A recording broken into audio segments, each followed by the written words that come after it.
equity, mate. I will say this about investing. Everything you do learn is cumulative. What I learned at 20 is useful.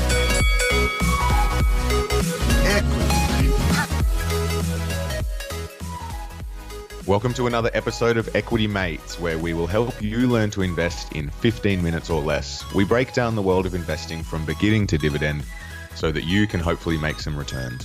My name is Bryce, and as always, I'm joined by my innovative episode scheduler, Equity Buddy Ren. How are you going, bro? I'm very good, Bryce. How are you? Good. Yeah. I'm excited for this one. Should we explain the change in the introduction? Yes. Yeah. Go for it. So, as Bryce has pointed out, this episode is on me. So, if it all tanks, send the feedback to me rather than to Bryce. This came about because the World Cup is going on at the moment, so everyone is a bit soccer mad, and there was a report out that Cristiano Ronaldo, one of, if not the best player of his generation, is looking to move from Real Madrid, where he is in Spain, to Juventus, which is an Italian club. And apparently the Juventus are willing to pay Real Madrid 200 million Aussie dollars, or the equivalent of 200 million Aussie dollars for Ronaldo.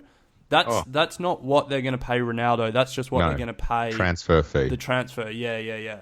So, and then in the media, they were talking about how Juventus's share price jumped on the news, and that sort of surprised me. I didn't know that Juventus was publicly traded, and I've gone down a little bit of a rabbit hole with that, and so I thought I'd share some of what I found with you guys.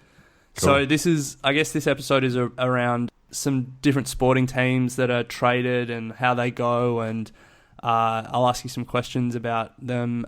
But then I even went further, and there is just some really strange things out there that you can invest in. So I bet there are. We'll have a bit of a chat about that.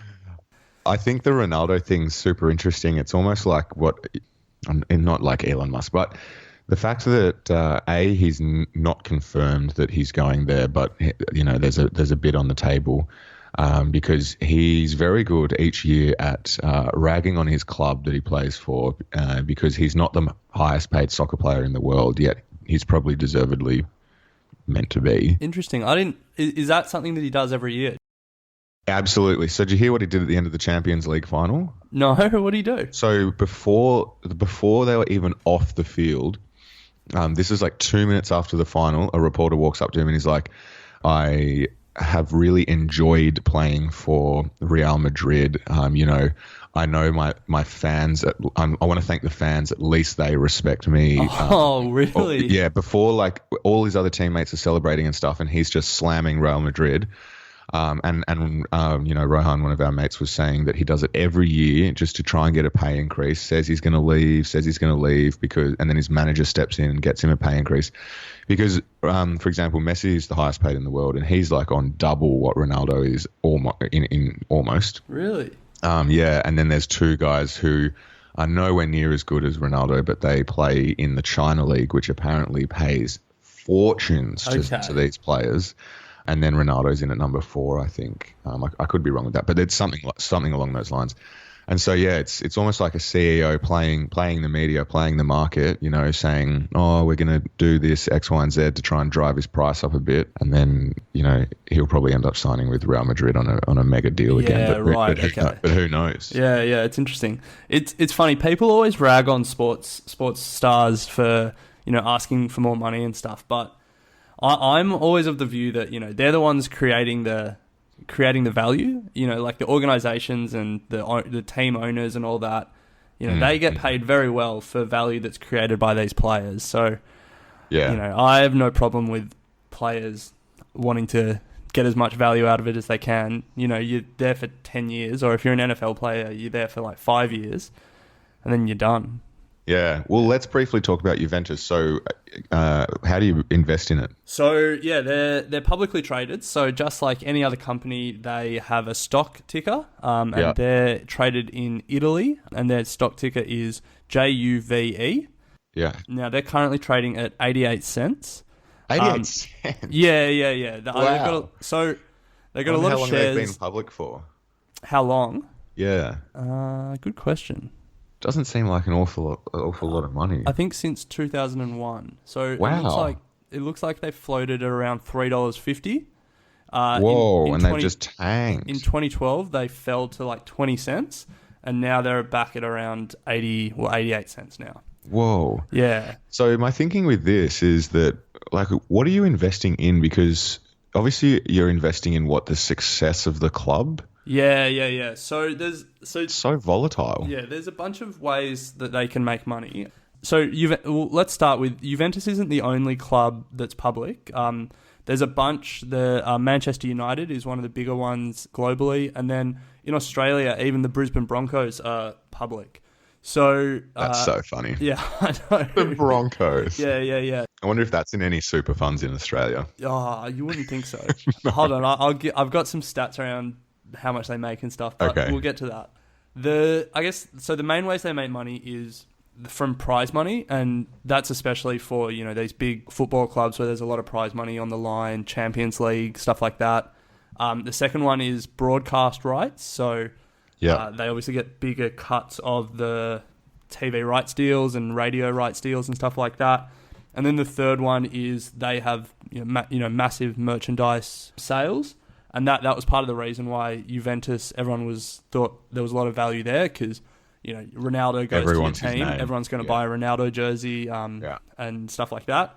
And then, some of the bigger clubs have their own sort of media networks, TV networks, big online social media presence and stuff that they can then sell advertising through. And, Liverpool TV, Manchester United TV on Foxtel. So they would make money from that as well. Interesting. Yeah, so they're businesses at the end of the day. Sport is a business. Absolutely, yeah. So to give you an idea of the scale, so Juventus has a market cap, so that's the total value of all the shares on issue, of 796 million euro. Okay. And they made in revenue 562 million euros, so €500 million in revenue last year. Manchester United, their market cap is over $3 billion, and their revenue was £581 million, so about £600 million last year. So given that's the sort of scale that we're talking about, what do you reckon Brisbane Broncos came in at? So what was the last one? So Manchester United has a market cap of over $3 billion, and they made about 600 million in revenue last year. 600 million in revenue. Yeah. Holy moly. So firstly, my thought process when you were saying that is, would any of these be in the ASX 200? Well, no, because they're not Australian. No. If based on market cap, I'm wondering if they would fall. If they were 790 million pounds is good enough to make the ASX 200. You would think so. Yeah, I'm trying to find anyway, we can look at that later. But Brisbane Broncos, so there's no way they made 600 million revenue last year, that's for sure. I would say their market cap, it would be, it's not going to be great, but it's probably not going to be shocking. I would say 110 million.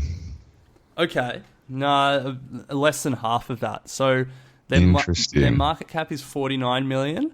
And they made $46.5 million in revenue last year, which, you know what, I was actually pretty surprised by. I don't know what I was expecting, but the TV rights deal was, I think, just over $1 billion, and that's over however many years, and it's got to be spread across a lot of clubs. So I was pretty impressed. So I'm just looking at their share price now, actually. So 50 cents. Yeah. So if you hasn't look really back, done much over 12 months. Yeah, it's traded in the last 12 months between 44 cents and 56 cents. It hasn't gone very far, but I think that's probably the point that Brisbane, every year they are pretty good. They would sell a lot of jerseys. They would get some TV money, and they're not going to grow, but they're not going to shrink either. Yeah, very interesting. So, would you invest in any of this? If I was a fan, maybe. If the Swans were publicly traded, I might start investing and then keep investing and then hopefully own 5% of the company and get a seat on the board. But, but yeah, I mean, I don't think it's the best investment in terms of making money. No, I agree. They don't really make sense to me. Anyway, let's move on. That was where my sort of journey started. And then I sort of was looking at what else is out there. And both the Formula One, the car racing, and the WWE, the wrestling, are both publicly traded. Now, the Formula One, it's a bit difficult because it's owned by like a parent company that also owns the Atlanta Braves, which is a American baseball team, and then they also own Sirius XM Radio. So it was difficult to sort of split Formula One out. But in terms of profitability, who do you think's more profitable, Formula One or WWE? I'm going to say WWE. I thought that as well, and it sounded like it was going to be a trick question, but Formula One kill it. Oh, really? $255 million in profit by the looks of it. Wow. Yeah. Wow. So good business. Pretty good business to be in, So it's publicly traded. I thought that Eccleston dude ran it, but it's not private anymore. Are you saying it's publicly traded? Yeah. I mean, look. On what? So it's owned by this company, Liberty Media, but it's weird. I was trying to understand the corporate structure this morning. If you just go... It's on the NASDAQ. Yeah, if you go, the stock FWONA. ticker is FWONA. Yeah, $36. Then there's like different series of shares, but then this Liberty Media company that owns it also has a bunch of other stock tickers for like Sirius XM. I don't know. To be honest, I was really confused. But yeah, they're owned by a parent company, but you can buy shares of Formula One still. It's had some, again, just like ups and downs. It's just hard to, I just don't understand really, like, how do you derive the value? Like, obviously it's just really comes from advertising revenue and that sort of stuff, like crowd numbers. It's to me, it's a bit too volatile, like what the inputs into the business are. I guess in the same way that, Disney, its value comes from its content, and then it finds a bunch of different ways to monetize its content, from movies and TV to theme parks and toys and all that. In the same way, these sport, well, especially like WWE and Formula One, as the sport itself, they're content producers, and then they just find different ways to derive value from that content. Yeah, true. It's just weird. See, since April to May till now, Formula One's gone from $28 to $36.60. Yeah. It's just like, what's happening? Why? No, well, the crazy one, look at WWE's share price. So in April this year, so what are we talking, like 3 months ago, they were $37.50, and they've just shot up to now $76. So wow, look at their share price. More than doubled in like 3 months. This time a year ago, it was $20. Yeah, it's crazy. I to be honest, I haven't done all my research. I don't know what changed, but obviously things are looking up for WWE. From 2013 until 2017, it was between $11 and $18. So reasonable growth if you got in then. And then from 2017 to now, it's gone from $18 to $76. Yeah. So, I don't know. I mean, it's around the same time they announced WrestleMania at the MCG. I've been seeing ads for that. Ads that show that the stadium is packed, by the way. And I'm thinking, surely they're not going to fill the MCG with 100,000 people to watch WWE. Like, sure. Even if you sell out the MCG, there's a lot of space between the edge of the seats and the ring.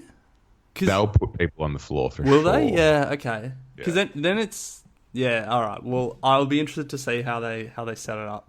So this WWE graph is one that I want to show Matt when we speak to him, because it looks like it's going left to right, and so I want to see what he thinks. It's traded in New York. I wonder if it's on stake. Yeah, well, if listeners want to see what we're looking at, they can just, if you search WWE share price in Google, it'll come up. But yeah, so that's sort of where this whole thing started. I was looking at teams. I was looking at teams that were traded, and then I looked at the games themselves that were traded, and then I sort of was wondering, well, what else is there? And there's actually stadiums that are traded in America. So I guess the equivalent would be if the MCG or the SCG or Etihad Stadium was publicly traded as its own company. There are two. Madison Square Garden, in New York, where the New York Knicks and the Rangers play, and they have a $7.7 billion market cap, which surprised me because I was like, that's a stadium, and that's more than WWE. That's more than double Manchester United. But it turns out that the stadium itself actually owns the New York Rangers and the New York Knicks, the ice hockey and the basketball team. Yeah. So if you invest in the stadium, you just get two sports teams thrown in, which isn't bad. Yeah. And then the Churchill Downs, which is where the Kentucky Derby is held, similar to like Randwick being publicly traded, and it's apparently worth over $4 billion. So you can buy a sports team, you can buy the sports leagues, or you can buy a stadium itself. So if you love your sport, there's plenty of ways to get involved. You don't just have to invest in, Nike or Under Armour or Lululemon or any of them. You can invest in some seats and a bit of concrete and get a stadium. What the hell? By the looks of it, they do all right. That's so strange. Yeah. So strange. Again, so you're just relying on tickets through the door and... Yeah. Strange. So then I was like, I wonder what else is available. How deep did you go? Well, I was just, I was bored, didn't have much to do, and I thought there would be more really weird stuff. And there was one more that I found. And so I'm going to ask you in the form of which one of these is true. Yeah, which one of these is a real publicly traded company? So option one, Space Exploration Incorporated, a company that sends spacecraft into low Earth orbit to collect space junk that still has value and return it to Earth. Option two, Odyssey Marine Exploration, a company that explores for and salvages shipwrecks in the hope to find sunken treasure. Or option three, Jungle Exploration Society, a company that searches the world's deepest jungles for hidden civilizations and their treasures. Interesting. So is only one correct? Yeah, one is a real company. The other two I've made up. God, you must be bored. Okay, I'm going to go with the real one is the ship Odyssey. Yeah. Nice. So yeah, apparently they just, like, their business model is to just try and find shipwrecks. Not a bad business model, but like, what's their success rate, I wonder? They were just in a massive fight with the Spanish government. So I think they found... I heard this. Where they found one that had like billions of dollars worth of... Yeah, well, I think it was $500 million worth, but 500. Still, like, massive for them, I guess. Yeah. And it was off the coast of Florida, so I guess it must have been a Spanish ship or... Yeah, and the Spanish government think that it's theirs. Yeah, which is, some colonial overtones to it. But anyway, so salvaging shipwrecks. So they're publicly listed as well? Yeah, so you can invest in them and you can back them in to find hidden treasure and pirate gold. And then, I won't drag this out too much longer, but there was one other thing that surprised me. So this isn't companies per se, but you can buy futures contracts, and they're options where you're basically betting on a price going up or down. Yeah. But the US government has banned some really weird futures markets. So the last question for you today, and thanks for playing along and indulging me on this episode. Okay. That's been fun. 2 out of these 3 futures markets have been banned by the US government. Which one of them is still allowed? Okay. Option 1, movie release futures. So, betting on the success or failure of box office releases. Option 2, weather futures. So that's making predictions or betting on the weather, the temperature and the amount of snowfall and stuff like that. And then option 3, the futures markets for onions, specifically brown onions, and like their commodity prices. Which one of these is still in existence? Yeah, two of them have been banned and one of them is still allowed. So all of them were real at some point in time? Yes. Wow. Yeah, I know. So I think betting on the weather is banned. So two of them are banned. So what's your other guess? Yeah. So betting on the weather is banned. Box office or brown onions? Brown onions. Futures of brown onions, agriculture. I mean, doesn't seem as gambling-like as the betting on the futures of box office, but box office, again, pretty big thing in the States. They've banned the box office as well. So you got one right and one wrong. Damn. So the one that is still allowed is the weather futures. What? So you can make predictions, or you can buy options for weather, but movie releases, so that was banned in 2010 by Obama's Dodd-Frank regulation after the JFC. I couldn't really understand why. The best I could read was that there was a lot of lobbying from the movie industry. Strange. Yeah, I couldn't really tell. And then brown onions. The onion futures market is banned because in 1955, two traders took possession of like 98% of America's onion market and just like ruined the economy. They stockpiled them all and drove the price up massively, and then shorted them and just flooded the market to the point where the bags that the onions came in were worth more than the onions themselves. Wow. And so then they put a law in banning just the onion futures market. But, commodity futures is pretty normal, like corn futures, soy, all that stuff. But yeah, just not allowed to do onions. And that's why the onion prices are more volatile than a lot of other agricultural commodities. Jeez, there you go. Yeah. That is interesting. Weather, what the hell? Yeah, apparently it's for companies where, if there's snow, there's a certain amount of snow, there's a cost, so you can hedge some of your risk. I guess if like roads are blocked because of snow. Similarly, if there's like extreme heat, you can hedge some of your risk by gotcha. By buying the betting against option. it. Yeah. I'm not across options enough to tell you which one you'd buy to profit off hot weather, but there is a way to do it. So if anyone's interested, if anyone is a aspiring weather person and they want to profit off their skills, go to Chicago, go to the options exchange there, and you could be rich. Nice. Well, there you go, Ren. So it's not all about mining companies, tech companies, and banks and super funds and that sort of stuff. It sounds like there's plenty of other things out there that you could actually find almost anything that you're interested in, and then in some form or another actually put some money down and back them all the way, be it stadiums, the weather, not brown onions if you're into that sort of thing. Too bad, you're out of the market. Sports teams, and what was the other one? Ships that trawl the ocean for hidden treasure. Yeah. There you go. Well, that was cool. So maybe I need to do a reply surprise episode and give you something of interest. If you're ever bored and just on a mindless sort of Wikipedia hole, you never know what you'll find. Yeah. Matt, the CEO of Stake, actually has just messaged through. I asked him about the WWE, and he's just replied, "It's a machine!" Exclamation! Okay, interesting. Maybe we get on it. I never was into WWE as a kid. Like there were. I'm not into it. Yeah, there were people I played cricket with who were like, they would play cricket, go home, and like set up and watch 4 hours of WWE in the afternoon. Absolutely, I have an ongoing argument with a mate at work who is obsessed with it, and he's like 45. What? Yeah, obsessed with it, and I'm just like, mate, it's fake.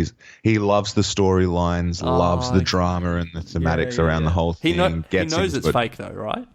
He knows it's fake, but he says it's he's like, it's fake, but it's not fake because like they're actually like fighting and stuff on stage. I'm like, it's all scripted though. He's like, no, yeah, it's scripted, but it's real. Like, oh God. And I'm just like, mate, it's not. Anyway, we're getting off topic. We're blown over time. So well, when you speak to him at work next week, let him know that he can invest in them. Yeah, will do. All right. Well, until next time, make sure everyone signs up to Thought Starters, I guess. Yes, absolutely. Sign up to Thought Starters. It's a nice little way to start the week. Ren, you put a lot of effort into doing it. And so I really encourage everyone who hasn't signed up already, jump across to our website and chuck us your email, and we'll send you a nice wrap of some of the news that has caught our attention. We'll give you some long-form articles that you can read throughout the week that will just open your eyes a bit to the world of investing and what's out there. And then we also include some basic 101 content that is specifically tailored towards the beginners to sort of help you on your way. So sign up, equitymates.com, and we'll send that to you every Monday. And that's the only thing we'll send to you. There's no spam, no junk. Yeah, no ham, no spam. No ham. No ham, no spam. We hate spam. Yes, so, we hate spam. Yeah. Cool, Ren. Well, that was awesome. So maybe, as I said, I'll try and give you a surprise episode. Sounds good. Look forward to it. Yeah, speak soon. Equity Mates and the people appearing in this program may have positions in the companies mentioned. This is general advice only. Please speak to a financial professional to understand how it may pertain to your individual situation.